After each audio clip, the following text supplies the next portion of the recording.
What's up? What's up? What's up? Legendary Talks here.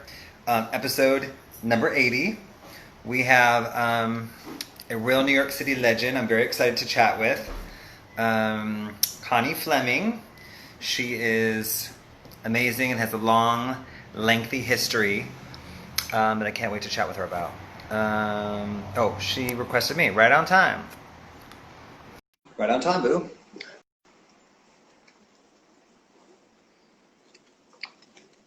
Legendary Connie Fleming. Hi, boo. Hi, how are you? Great. You look amazing. So do you, my darling. I'm dressed up for, a real NY legend tonight, A little You motivated me. for the How you feeling? people. Hello, people. How are you feeling? Good. Good. Trying to make it through our Rona summer staycation. Yeah, Positive, trying to create some art and beauty and, what can we do? Well, I've said this many times. This is my 80th episode of this, by the way, Legendary Talks.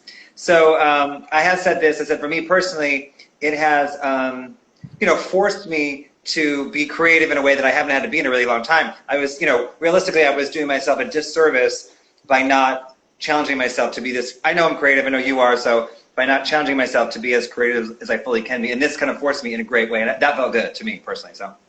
And I think a lot of great things are going to come out of this. A lot of I agree.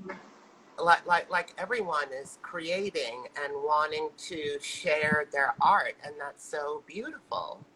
I've said this also many times, the most amazing art is going to come out of this for sure. You mean so?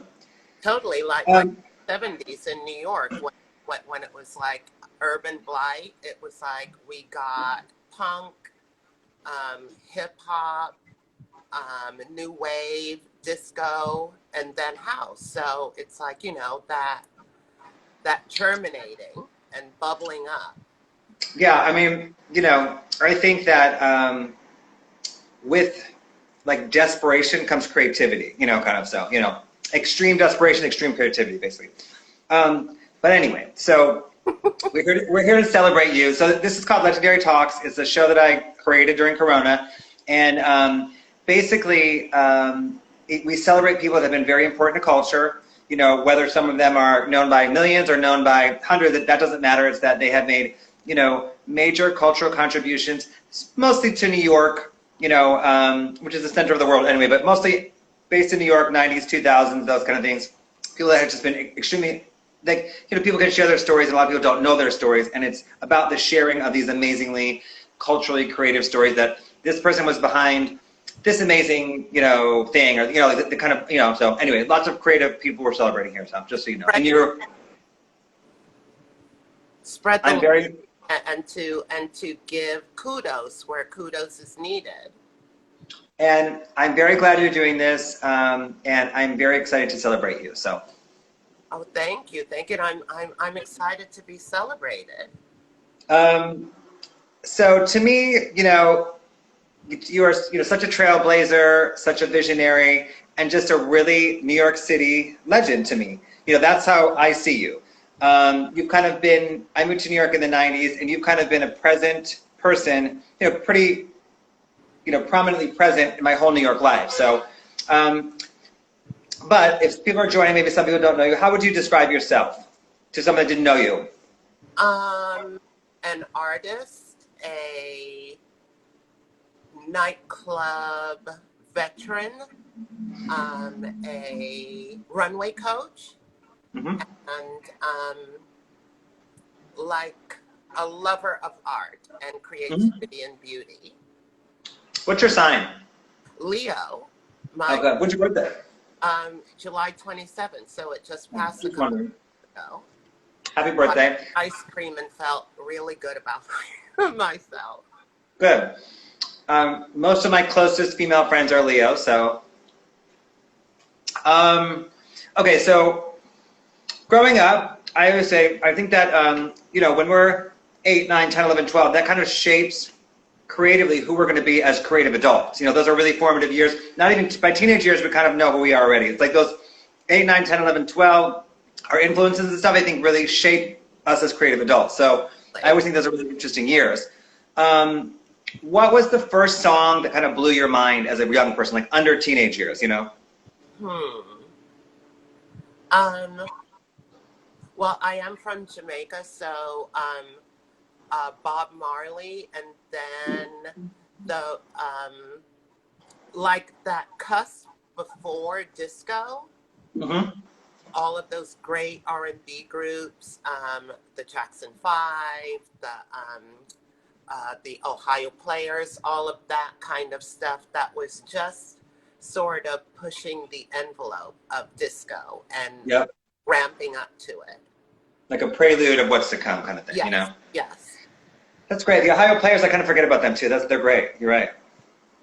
And then is there a movie, I guess that was kind of before videos, but is there a movie that you either like, you know, would like sum you up as a child, or like, you know, Mahogany or something, or like, is there a movie that you definitely like really resonated with you or kind of influenced you?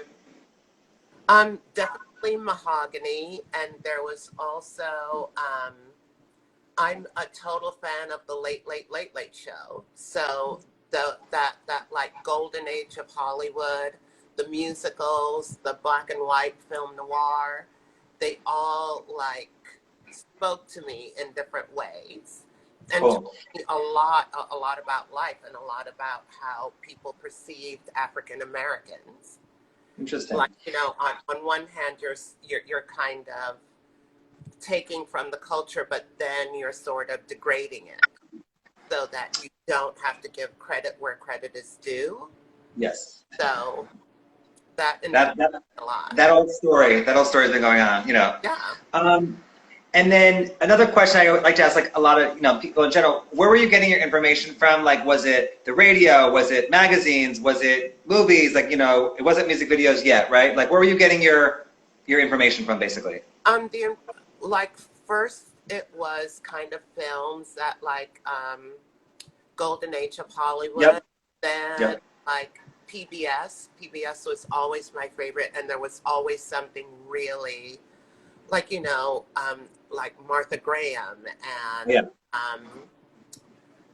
oh my gosh, Dorothy Dandridge, all of those like artists of that time, and the documentaries that really gave you a real view into what is building our society now in kind of.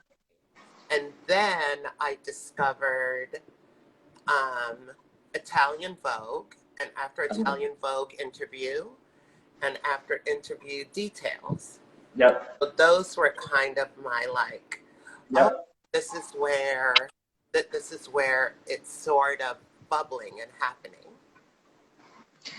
I mean, those are honestly all great references, from Martha Graham to Interview Magazine, you know, like those, you know, that's very informed, to be honest. Because, you know, a lot of people, you know, I'm from Detroit, like, you know, I wasn't getting PBS and things like that, you know, so I'm really curious where people get their information from, because people like us, we're generally very thirsty for that information, so we seek it out, and I'm really curious to see where people really find it, you know, so.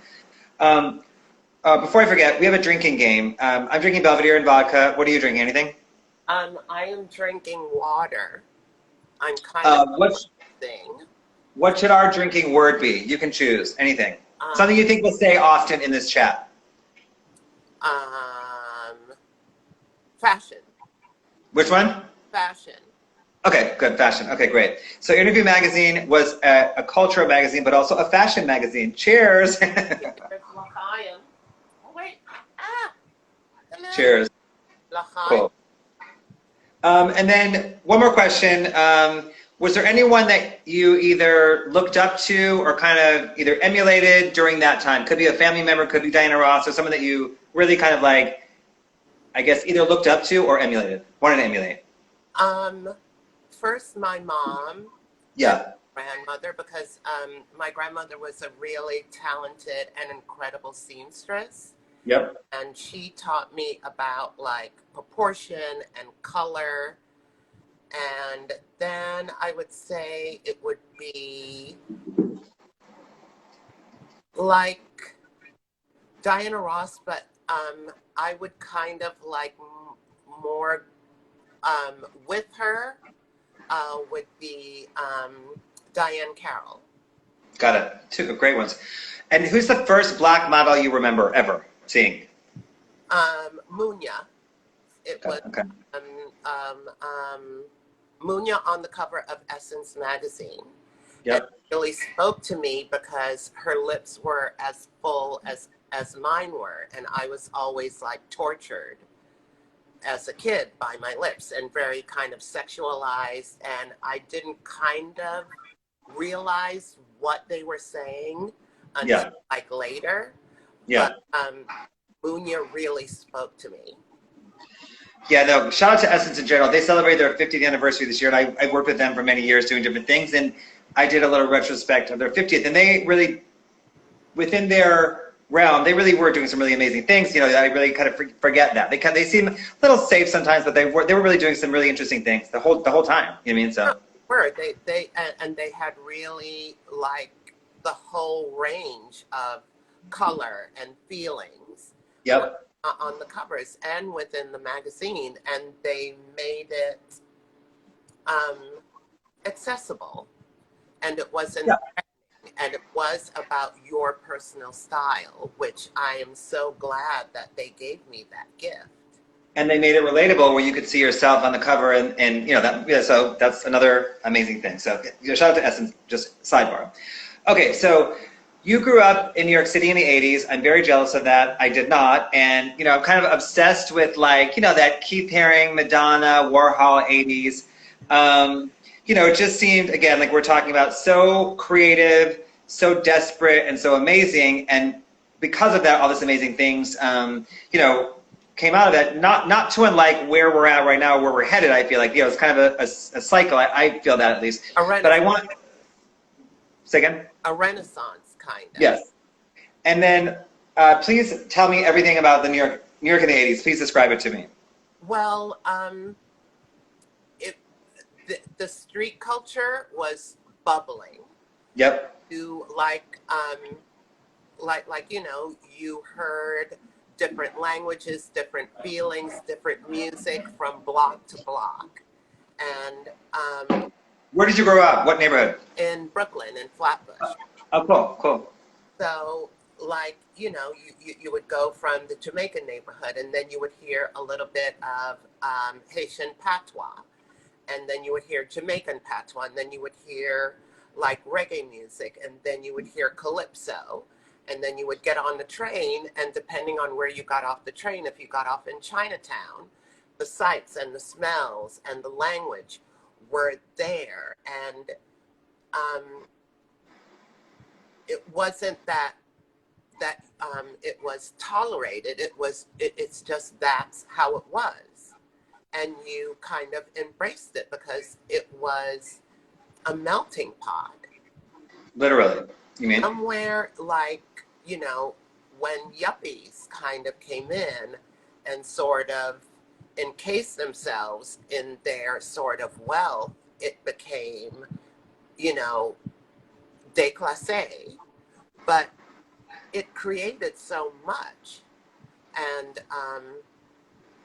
like, you know, I would just troll the museums and troll the galleries in Soho, and I learned so much about art and about life and about experiences. I discovered Erte in because I would see a little bit of it in interview, and at the library I remember seeing a book of his work. But then I was walking through Soho and I saw one of his sculptures, and I'm like, oh my gosh, that looks so familiar. And I went in and there was his alphabet and one of his sculptures, and it was like, you know, a good part of his career during the 20s. So there was a little bit of the Ballet Russe, there was a little bit of the Ziegfeld Follies, and it was so gorgeous. And like, you know, my favorite place in the world when I was like a kid and a teenager was the Metropolitan Museum of Art. And it was like, you know, you went there and it was like this oasis of like so much um, of of the world is like encapsulated in those paintings, and you got to travel the world. First of all, two things. Already it's very obvious to me that you were very thirsty for that stuff and you were seeking it out, which is great. I mean, I was very similar as a young person too. I was so thirsty for, the word is not creativity, for like art, for art, you mean? And to know art and like to know it. But also, I also loved and love going to those museums and things by myself. Do you? Because I can't, I have to experience it like kind of one with the art. I don't like when I go with friends, it's too distracting. I feel you're the same way, yeah. You have to go and you have to stand in front of it and yep. taken into it. Okay, so what clubs were you going to in the 80s? First one was Boy Bar. Second one was Limelight. And then Area. And Area just blew my mind because I would see it in interview and in details, and it was sort of this hidden world, and like you had to know where, when, who, and how. And if you didn't, you just had to catch up with it in the magazines. And I think there was a flyer for it at the Antique Boutique, and Glamour Moore couldn't go, and I was like, well, I'm going to go by myself. And I went, and it was mind-blowing. Zet was there, I think. Zet was there. Keith Haring was there that night. Andre Walker. Lisa Cooper was there that night. And Yasmin was holding court in the bathroom. And I was just like, oh, voila, the world has opened. Yeah, there's something about nightclubs. I felt the same way. That my first ever time in a nightclub, it just felt, you turned the key, or like, I felt like angels were singing around me. It was something similar. It was in Detroit, my first nightclub, but, the minute I walked in, I felt, same thing. It wasn't area, obviously. At home with kindred spirits. You're right. That's and what it is. I always say too that my first nightclub experience, I was at 14 and in Detroit, and had no business being there, but I went directly to the middle of the dance floor, on the stage basically, where I stayed the whole time. So something about the middle of the dance floor always feels comfortable to this day to me. So yeah, I had Lisa Cooper on here. I had Belinda. I've had, we celebrate many amazing people in that vein. But everyone talks about area as well. I didn't get to go there. I moved to New York in 1996, and my first door job was doing the guest list at the Limelight. So okay, so Limelight was like Area in the energy, and when Michael started to do Disco 2000, he did try and bring in sort of the art aspect of it, of reshaping it and like having a different theme, because Michael started as a bar back at Area. I remember meeting him there. I know. The way I see Area, because I've read, I'm a nerd. I've studied these books and things. Like, I love this kind of stuff. Area does seem kind of otherworldly in general. Like, it kind of came it was short, a couple years, came and then was zapped out of the universe. So I don't, I worked at Limelight, and I don't, in my opinion, think that Limelight, although it was never Area, it seems like, to me, it's kind of separate. Area does seem way more glamorous and fabulous. Limelight was, great and amazing, but it was missing a certain glamour that other clubs prior had that I didn't, so. Because I totally missed out on Studio 54, and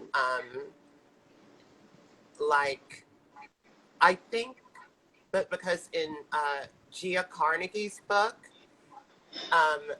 Studio 54 was where you went to go to network, and to get photoed and to meet and greet and all of that, and then you either went to Xenon's or to Crisco, which was an after hours, or you went to the Mud Club. To have fun and to be with the artists. Yeah, I think that I read Anthony Hayden Guest's book, and he said that the Mud Club was birthed because Studio 54 was kind of like how we think New York is right now. It's getting too, rich and not cool and amazing. So this kind of grittier Mud Club was birthed. So, um, okay, so were you in the Love Ball? Yes, yes. The Okay, first so and the second one. The first one I walked for Body Map. Shout out to um, the Disco Modeling School. Yay, yay, yay. Billy Erb, Leslie Chilks. Oh my God. Yay. So beautiful. So beautiful. And that was, well, um, it was that beginning of the fundraising for AIDS. yeah, I'm mildly obsessed with the Love Ball as well, especially that first and second one. I think there was only two. Was there three? Yeah, two. There's Yeah, two. Maybe, and yeah, I think there were two. yeah, to me, that's kind of like that is the era of New York that just seems so amazing to me in a creative way. Obviously, the AIDS was very prevalent, things like that, but the actual creativity coming out of that and all these things, and what Suzanne Barsh did, and just it all coming together in such a really amazing way. I'm like, moderately obsessed with Love Ball. What was that like for you? Were you just kind of doing it like you weren't realizing how big it was, or were you kind of taking it in at the time? Well, it was a really weird time because it was a time of the plague.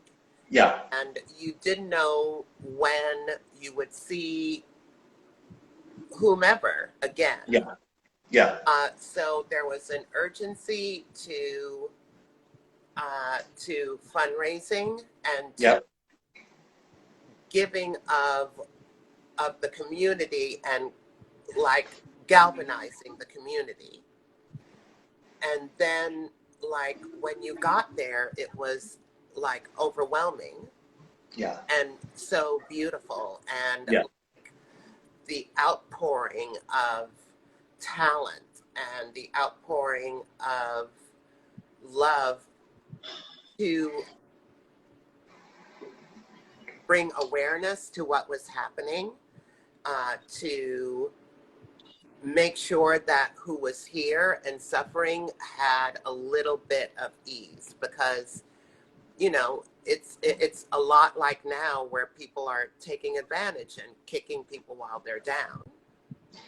So Yeah, and from what I've kind of seen out about it is that Suzanne Barsh was very depressed like everybody in New York at the time, and for a while, and she said, well, F it. She said, then I should do something about it. So she gathered herself together, kind of collected herself, that quote where you put on some red lipstick, put your shoulders back, and she did something about it. yeah, Because at that point, I think besides Madonna, no other person had done anything, kind of that publicly. So, I really think it's amazing because she, as always, was, ahead of her time and doing something amazing. So a total forerunner. And yep, first one, it's like, all the magazines and design houses like gave so much of themselves because it was so urgent. yep, And like it after that, it germinated and it spread amazing, and gave birth to that kind of fundraising effort. And now right. it's part of it. It's part of, Well, it's kind of the point of it. It's kind of the point of it. If you think about it, that's probably, I don't know exactly what but that's like the point of it is then to set the bar and the example, and then it kind of take its own life in a great way, Totally. Because the second one, by that time I was already working for Mugler, and I walked for Mugler for the second one, and the great Gary Kessler was doing my makeup, and you could see the wheels turning in his head, and he's like, wait a minute, all of you are getting together and raising awareness, raising money, getting together to fight in this way. And then a couple of years later, he took it to Vienna and started the Life Ball. Yep. So, you know, it planted such a seed of strength within, like, you know, such darkness, that it was Yeah. really Yeah. totally You said, inspiring. you know, I like the way that you describe it as urgent. It was so urgent. You mean, so, yeah. So I would love to know if you have any stories about Madonna, Keith Haring, Grace Jones during that time. Um, I Oh, only saw Grace performing on stage. I'm really, like, you know, in life, in real life, I'm totally introverted and yeah, super shy. So I'm yeah, always afraid of going up to people and saying hi to them. yeah,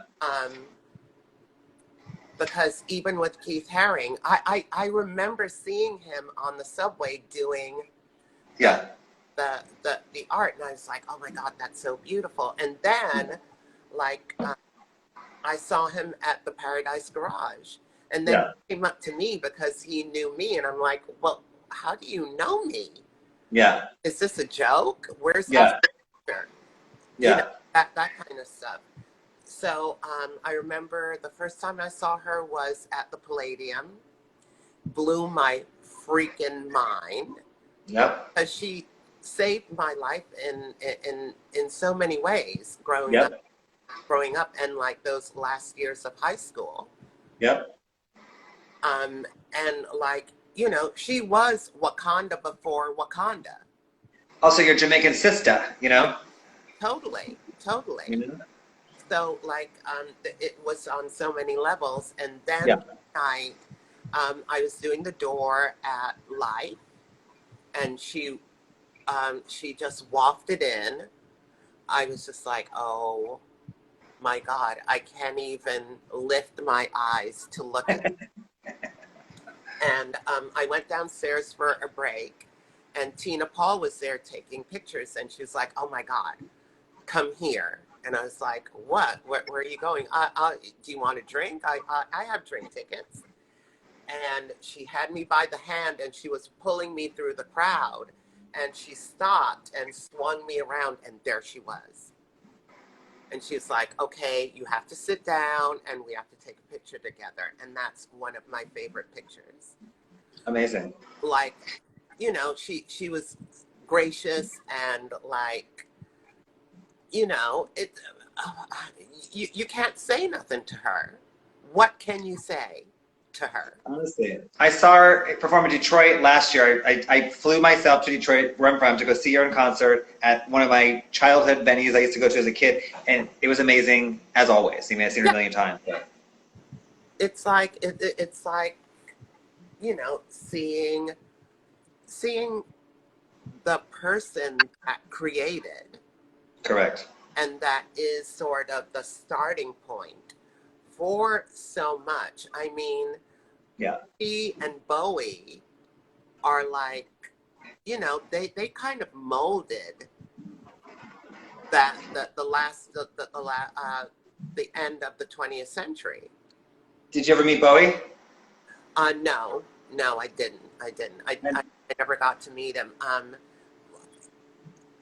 When we did the APLA show in LA, I thought they were going to be there, and I was so excited, but it was a film. They filmed it before, and like, you know, they were the opening film for that show. So I didn't get to meet him. I met him once. Lori Gold, what's the performance artist? Laurie Anderson. I Yeah. had styled her. I had styled her in a photo shoot all day, really long photo shoot. And that night, I went to the opening of, I think, Groove Jet or something that was in Soho over there, and she was there. We spent the 12 hours together. I'm like, oh my God, what are you doing here? She was dating Lou Reed for many years, and she said, Damon, you know David, right? And I turned around thinking I didn't know, like I didn't know it was David Bowie. And to be honest, his physical energy blew me away alone, like his actual energy. Yeah. So his energy was engulfing. So he was amazing. I want one more story to tell you is that you're saying about being kind of shy and things. I'm not a shy person per se, and I will go up to someone if I feel passionately about it, but I have had many encounters with Debbie Harry over the years, and to me, she's another one of those, like, you know, it doesn't get any better. And she could tell she's not the kind of person that wants to take a photo. It's just not her. She's cool because she's cool. So I've had many great exchanges where she's amazing time and time again. And about a year or two ago, I went to see her at this little teeny party thing she was performing. We ended up going kind of upstairs, hang out with them for like hours, and she was so cool. We were vibing. I was like, Damon, grow some freaking balls and ask her for a picture for the 50th time. And I did it, and she said, I'll only take a picture with you, nobody else. So I got my picture after like many years of like chickening out, basically. Oh, so beautiful. Oh my. Yeah. Yeah. Because she was like one, like, you know, like Bowie, like Grace, Yep. that shaped. Yeah. Late 20th century in music and in fashion. Oh yeah, exactly. Fashion. Good. Smart cookie. Okay, so you know, when I think of you as kind of like this, you know, New York City, cool downtown New York City it girl for many, many years, and kind of like a jack of all trades, like you said, you do many different things. You know, the way that like a Debbie Mazar or a Mirapool are just kind of these present New York City, eternally cool girls. I mean, that's really what I think when I think of you. You know, I think that you are like a really important, one of those really important people to the culture of New York City. You've been really present the whole time. You know, maybe you don't even know that about yourself, but you're, you know, like in a sea of people, you kind of like are standing out. You know, and I just want to like acknowledge that part of it. To me, you're kind of one of the eternal it girls of New York. You know, so. Oh my gosh! Wow. Yeah. I just don't know how to process that or to think. Yeah. How do you think of yourself in that way? It's kind of Yeah. weird. Well, you know, as we're talking, I'm gathering you're just living your life and doing things that, you know, you're kind of drawn to, and that I think is part of your coolness, for lack of a better word. That's what makes you cool, you know. So you mean you're not doing things on purpose. You're not saying I want to, you know, I don't know, do this thing. You're just going with things you're passionate about, and I think you've lived your life that way for many years, which is part of what makes people cool, you know. So I want to talk about Pat Fields a bit because I don't really know her that well. We've obviously, you know, hung out a few times and that, but we don't really know each other that well. And did you work at Pat Fields? Yes, I did. Okay. I worked at the store on A Street, the historic store on A Street, for like 3 years. And then there was a store on like 7th Avenue. 7th or 6th Avenue. I worked there for a little bit, and then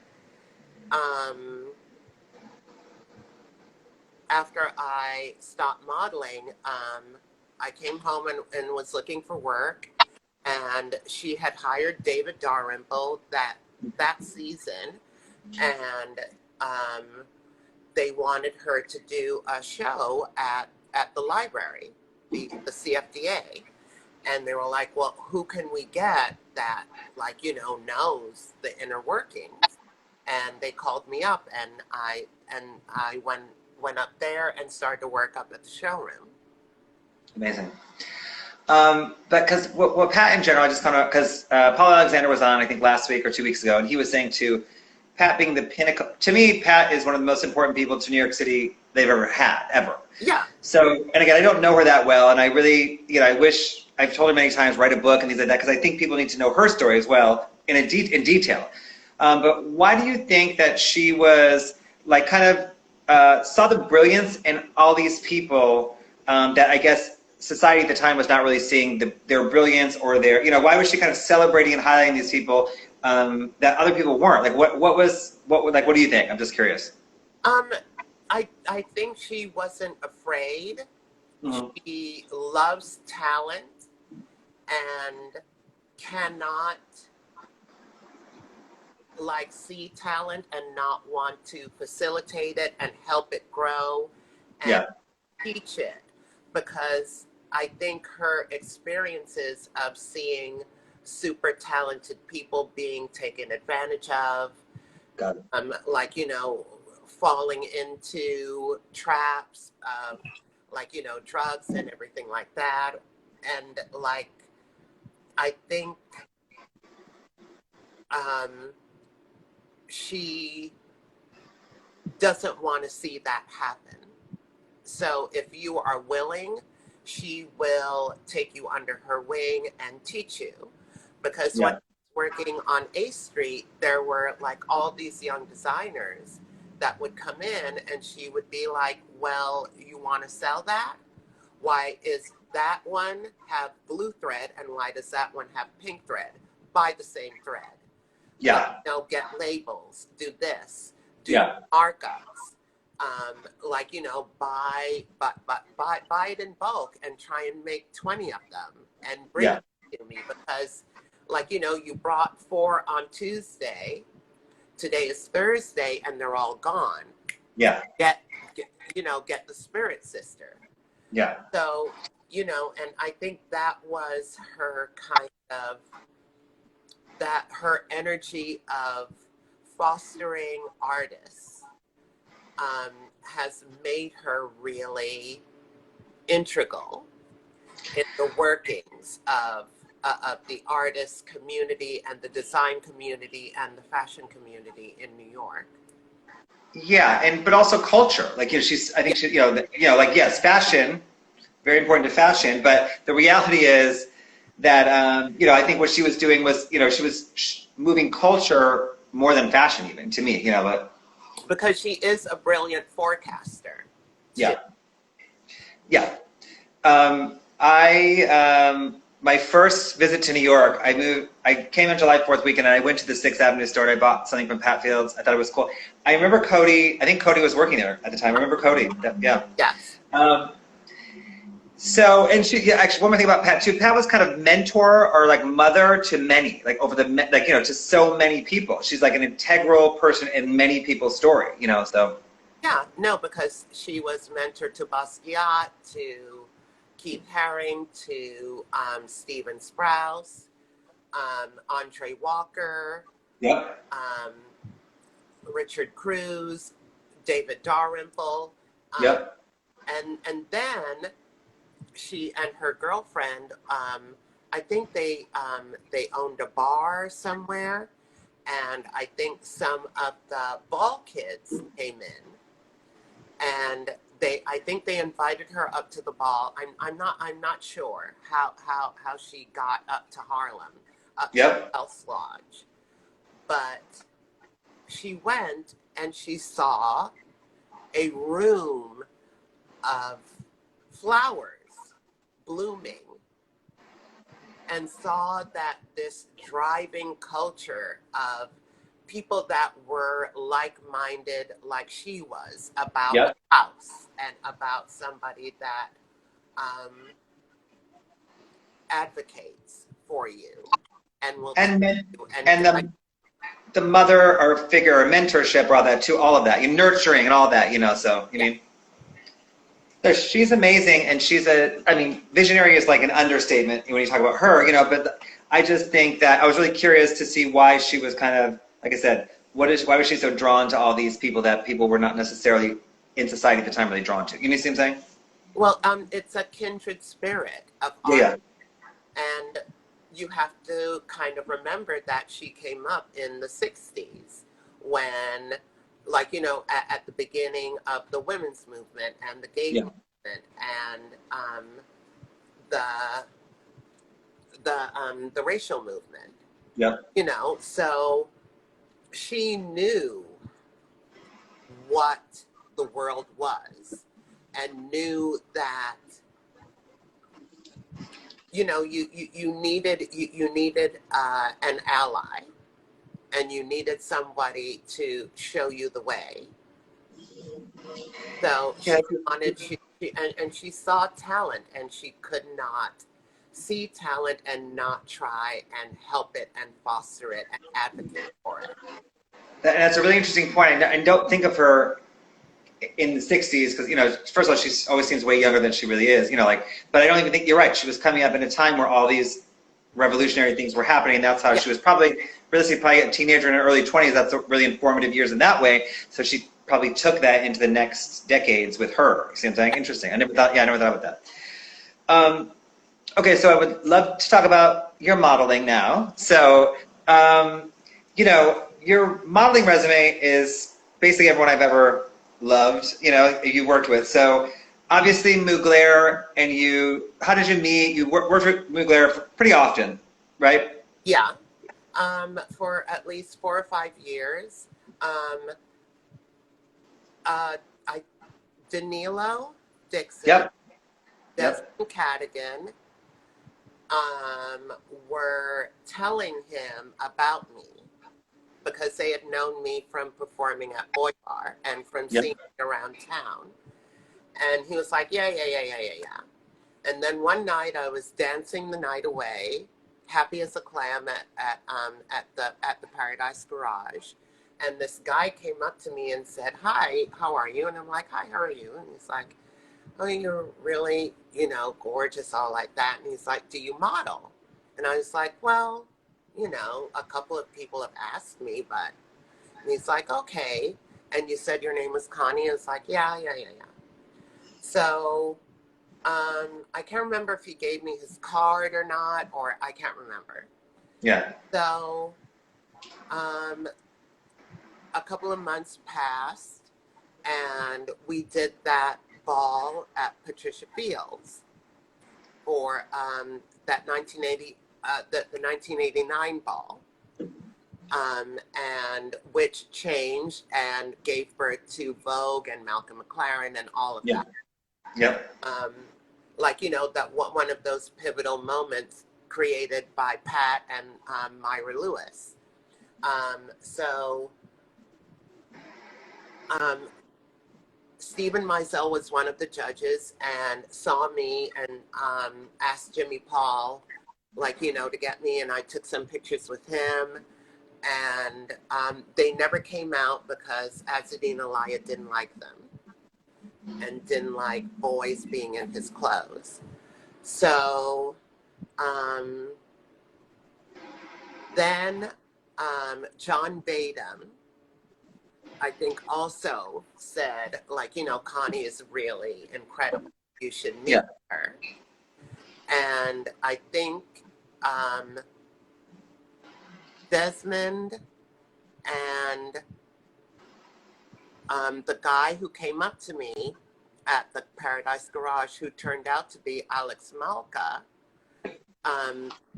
Terry's press attaché. And I think it was Desmond said, "Oh, well, Connie, this," and it's like, and then Alex turned to him and said, "Connie? Black, tall, super skinny, gorgeous, blah, blah." And they're like, "Yeah." And he's like, "That was the girl that I was telling you about." So then Terry said, "Oh, okay. And we met at the first Love Ball. And I don't know if he saw me walk because he was busy. And then he asked to see some pictures of me. I sent him some pictures. And a couple of months later, they're like, "Do you want to come to Paris?" And I was like, "Well, yeah, I'd love to." And so, I mean, you know, in the early 90s, you were an openly trans model, correct? Yes. So, you know, to me, you know, that is, I remember kind of when it was happening too, and it seemed very normal to me at the time too, but it, you know, it was ahead of its time in a lot of ways, you know, very ahead of its time, I think, for you to be, you know, that visible as an open trans model and doing these major shows. Was that something that you were even thinking about, or just doing, or like, what was, you know, they actually doing the show, so you're in it, or was it, what was, I mean, what was that experience for you, like being an, you know, openly, probably the only, I don't know any openly trans model ever before you, correct? Well, no, there was Terry Toy. And at the beginning, like my beginning, my first season, not everyone knew me except for people, except for, like, you know, the artists, the hairdressers, stylists, and makeup people. They knew me from performing at Boy Bar and around the city. So, the it girl, they knew you, but like not everybody in Paris knew. So I had a little bit of anonymity, and people kind of got to know that I was, like, you know, a good walker, blah, blah. So then the sort of trend came in with drag and fashion. And then that's when, like, Dragon fashion, kind of like RuPaul, supermodel and stuff. Yeah. Yeah. Around. Okay, so got it. around that time. Yeah. So then, it was, you know, I wasn't ashamed of my past, because Yeah. how is back then how there were only two choices for a trans. Either you work the stage or you work the corner. Yeah.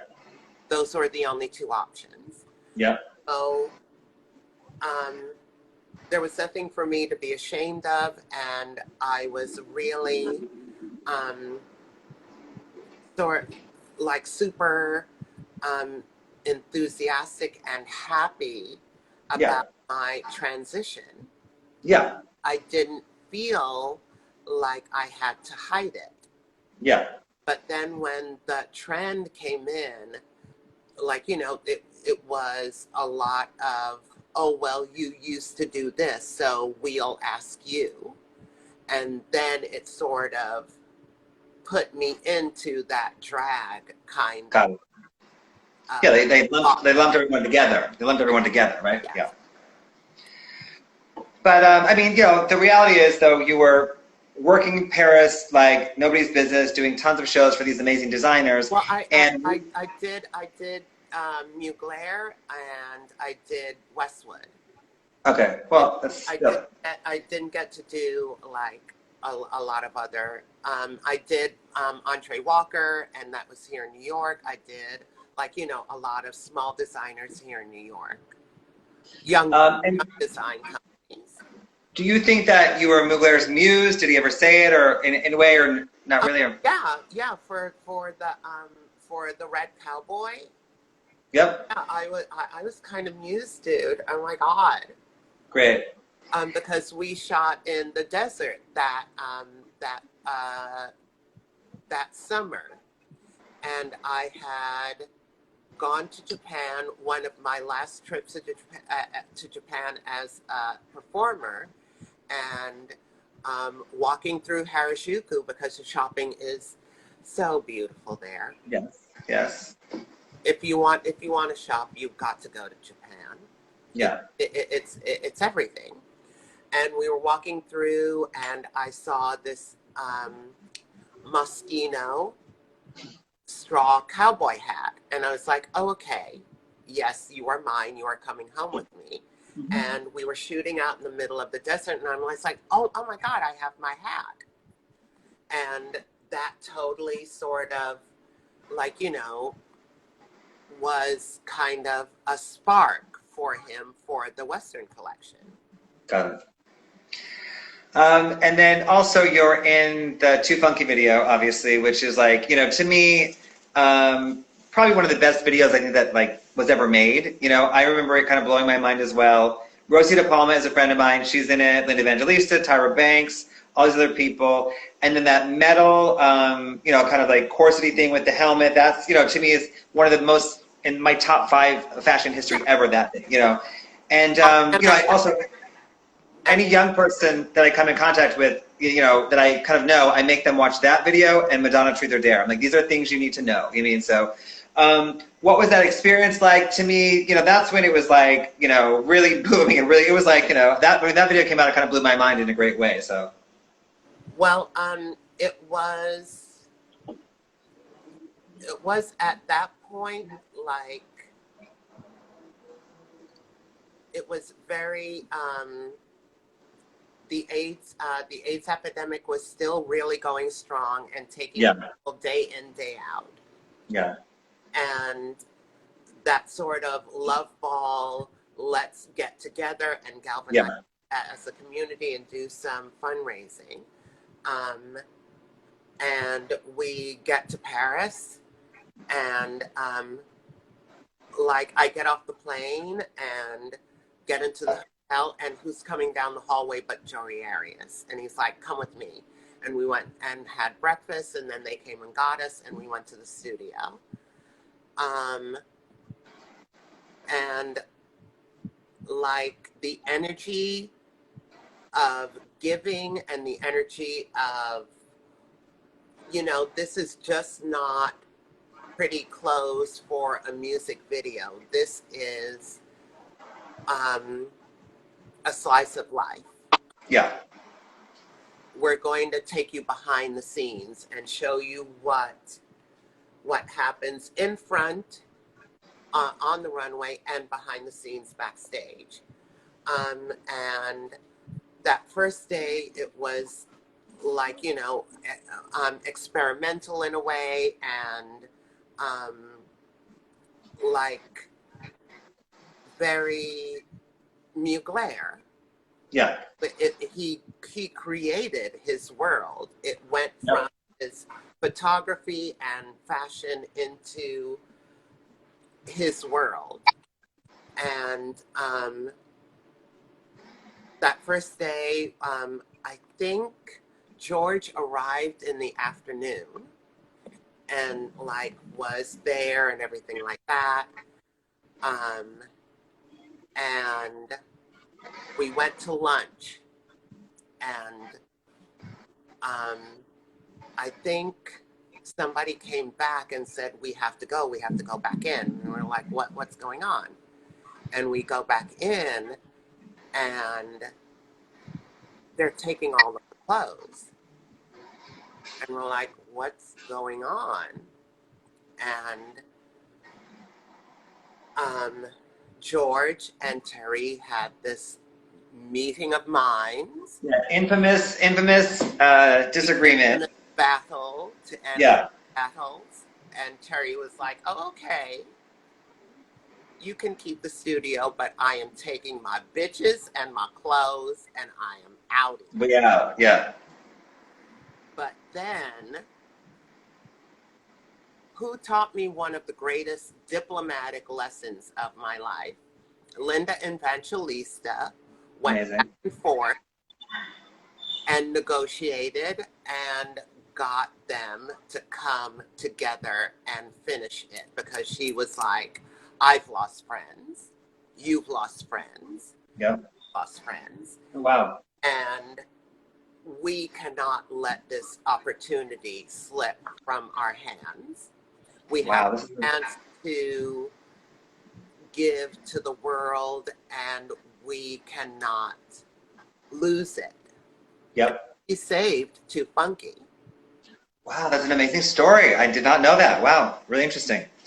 Yeah, shout out to Linda Evangelista then. That's amazing for doing this historical moment, you know? So, I want to ask you about a couple of photographers you worked with, but any other Too Funky tea? It was super hard. I couldn't listen to that song for at least 4 or 5 years after, because after the coming together, we went home that night, got back the next day at sunrise, and left at sunrise the next day. So we shot for a full 24 hours. Yep. Music videos, you mean? I was like, oh, okay, I really think I have to go sit my ass down for a couple of months and, like, you know, collect myself. Yeah. Well, you know, you're a part of history. One of the many things of your, you know, long, lengthy story, but like that's a major part of history, and you know, it was worth those 24 hours. You know, look at it that way. You know, so you know, and then I think too. So you worked with. Did Scabulo shoot you? Yes. Yeah. So I met Scabulo. I'm very fortunate. Kind of when I was new-ish to New York, I was at a fashion show. And he was sitting next to me, and he was such a lovely spirit. Oh my God, he was so amazing. He liked my outfit or something, and we were chatting, and of course I knew who he was, you know, I was kind of blown away that I was talking to him, and he was amazing. But how was it being shot by him, and were you guys friends, or how did that come about? It was a total dream. It was a dream. It was like the opening scene of Lipstick, or like a Je ne vois pas ad. he was just like, he calmed you and spoke with you, and then like you got lost, and he was clicking pictures all the time and getting you in that ethereal kind of way with the lighting and with him speaking to you and saying, oh, what do you think about calla lilies? And you're like, ah. He would capture that. He would capture that millisecond of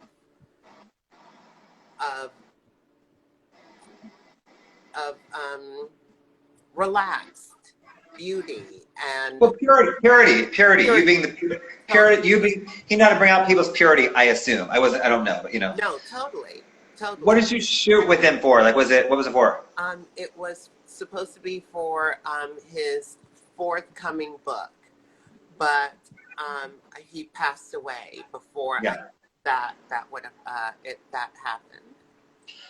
But the experience itself, you know, like that's amazing, you know. So, and then hold on, it's gonna after 1 hour it hangs up. So in 3 minutes it's gonna hang up, and we'll just join again. So okay. Okay. Because I'm not done yet, unless you know, I have a couple, other things to talk about. So you also worked with Stephen Meisel, who I don't know him at all, but I'm so intrigued by his work because he seems like a very quiet person, but he has such a unique and specific eye. What is he like to work with? It's all energy. Got it. It's all energy. It's all very kinetic, very, he will get into your body with you. Yeah. Show you. It's like that scene in Portfolio where he's shooting Patty Hansen, Paulina Porskova, and they're all like in punk Sprouse. Yeah. And it's like, you know, and then he will be the energy for you, because there's one shot and it's of me, and I have a ponytail, and the ponytail is going that way because Orbe is holding one knee, and Francois Nars is holding the other, and they're shaking me. First of all, Orbe and Francois Nars are shaking your body while Steve Meisel shooting you. Girl, I'm like, come on. You mean, I'm like, you are living the dream, literally. So, because to me, and again, I never even met him or been in the same room with him. He always has like an Andy Warhol kind of vibe. Meisel, kind of quiet, and like, you know, he sees everything. You can tell he sees everything. So I was just really curious. That sounds like an amazing work. Well, that's why his photos are so great. You know, that's why great photographers are great, because it's their energy or them bringing out your energy. It's really not even about sometimes the photo, it's about the energy of, you know, that they can bring out for the photo. The capturing of the moment of that energy. Capturing, like, you know, the gasp or the smile or the look. Or the ponytail, you know, whatever, you know, like the shaking, you know, so. Okay, so it's going to hang up right now. I'm just going to end it, and we're going to just join right back, okay? Okay. First of all, I'm loving every minute of this. Usually I do 1 hour. An hour and a half. If it goes longer than an hour, then you know it's a good talk. So I'm loving this, just so you know. So hang up, and I will be right back, okay?